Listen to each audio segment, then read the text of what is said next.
What's the meaning of containerization?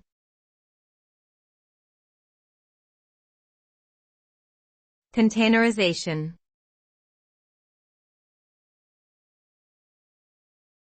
Containerization.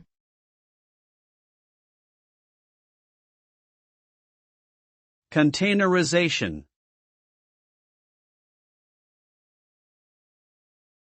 Containerization.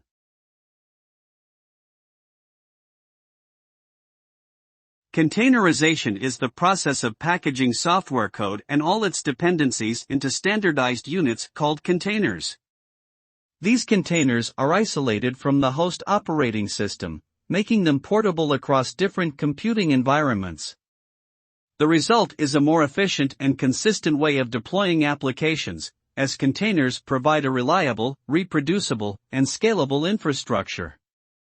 This approach allows developers to build, test, and deploy applications much faster, with less dependency and configuration issues.